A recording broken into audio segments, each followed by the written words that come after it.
आपका स्वागत और धन्यवाद हमें समय देने के लिए। मैं जानना चाहता हूँ कि इस मामले में शंकराचार्य जी अपने को निर्दोष कैसे साबित करेंगे और क्या इस पूरे घटनाक्रम में बदनामी, अपमानजनक स्थिति सनातन समाज की हो रही है? जी, शंकराचार्य जी अपने आप को निर्दोष निश्चित रूप से साबित करेंगे, क्योंकि उन्होंने कोई दोष नहीं किया है। जिन बच्चों की बात कही जा रही है वो बच्चे कभी भी हमारे विद्यालय में उन्होंने प्रवेश नहीं लिया, कभी वो बच्चे हमारे साथ नहीं आए। जिन बच्चों से हमारा कोई लेना देना नहीं है, उन बच्चों के साथ हमारा नाम जोड़ करके यदि आप फर्जी कहानी बनाएंगे तो निश्चित रूप से कहीं ना कहीं जहां पर न्याय का स्थान है वहां पर पूज्य शंकराचार्य जी महाराज को न्याय मिलेगा। ब्रजेश जी, हम आपसे दो तीन चीज जरूर कहना चाहते हैं कि जब आपने शुरू में कार्यक्रम शुरू किया, शुरू करते ही आपने जिस तरह से विस्तार से सारी बातें कही, ये बहुत ही सकारात्मक दृष्टिकोण से आपने सारे पक्ष कहे। आपके बोलने के बाद भारतीय जनता पार्टी के प्रवक्ता महोदय यहाँ उपस्थित थे, उन्होंने ये कहा कि शंकराचार्य जी को निंदा और अहंकार छोड़ देना चाहिए। हम ये उनसे समझना चाहेंगे कि शंकराचार्य जी ने किसकी निंदा की और कैसा अहंकार। पालकी पर चढ़ के जाना ये अहंकार की बात नहीं कर लो अपनी बारी। मर्यादा नाम की भी कोई वस्तु होती है। हम सन्यासी हैं तो दंड हमारी मर्यादा है, ये कपड़ा हमारी मर्यादा है, ये माला हमारी मर्यादा है। अब कोई कहे कि भाई कपड़ा क्यों पहनते हो, कोई कहे कि ये शॉल क्यों पहनते हो, कि ये माला क्यों पहनते हो, खड़ाऊं क्यों पहनते हो। जो हमारी मर्यादा है उसका संरक्षण करना हमारे लिए आदेश है। मैं आपसे जानना चाहता हूं कि ये मुकदमा को आप संगम स्नान के विवाद से जोड़ना चाहते हैं?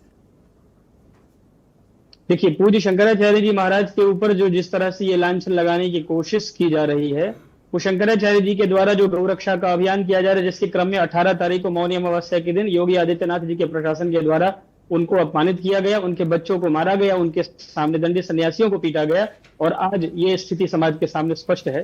तो ये शंकराचार्य जी का जो धर्म के लिए शंकराचार्य जी स्पष्टता से, देखिए, भारतीय जनता पार्टी या योगी आदित्यनाथ जी अपने आप को हिंदुत्ववादी कहते हैं और गाय को काट रहे हैं, इस बात को शंकराचार्य जी कह दे रहे हैं तो उनको बुरा लग जा रहा है। और अपने लोगों को लगा करके शंकराचार्य जी जैसे परम पवित्र पद पर, जो 2500 साल की परंपरा का वर्तमान प्रतिनिधि है, उस पर झूठे लांछन लगाने की कोशिश की जा रही है, जो कि समाज इसको देख रहा है और समाज इसका जवाब निश्चित रूप से देगा। हम लोग न्यायपालिका के सामने स्वयं गए हैं, सेक्शन 22 और 23 हमने परिवार दाखिल किया है।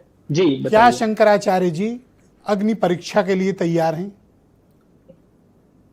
निश्चित रूप से जो सच्चा है उसको परीक्षा देनी ही पड़ती है, दे ही रहे हैं ना। देखिए, ये परीक्षा से कम है क्या? एक ऐसा व्यक्ति सामने आता है जिसका स्वयं का चरित्र पूरी दुनिया जानती है, जो जिसके विषय में कुछ नहीं कहना है हमको, वो मिथ्या आरोप लगाता है, पूरी दुनिया शंकराचार्य जी से आकर के सवाल पूछती है। शंकराचार्य जी तो जवाब दे ही रहे हैं, उनकी अग्नि परीक्षा तो हो ही रही है। फिलहाल वो भगवती सीता जैसे पवित्र हैं, वो भगवान राम जैसे आदर्श पुरुष हैं, किसी भी विपरीत परिस्थिति से वो डरते नहीं है। सभी परिस्थितियों का सामना करते हुए सत्य के मार्ग पर और दृढ़ता से चलने के लिए आप इस बात के लिए दिमागी तौर पर तैयार हैं, कानूनी तौर पर तैयार हैं कि पुलिस के पास पर्याप्त कारण है कि वो शंकराचार्य जी को गिरफ्तार करके जेल भेज सकती है? नहीं, ऐसा है ना कि पुलिस के पास कारण है नहीं है ये तो पुलिस जानेगी। फिलहाल एफआईआर करने का आदेश तो दे ही दिया गया है और हम लोग तो यहाँ पर दंड कमंडल लेकर के तैयार ही बैठे हैं। हम लोग हर प्रक्रिया में, जो कानूनी प्रक्रिया है या न्यायपालिका की प्रक्रिया है, उसमें सहयोग देने के लिए तत्पर हैं।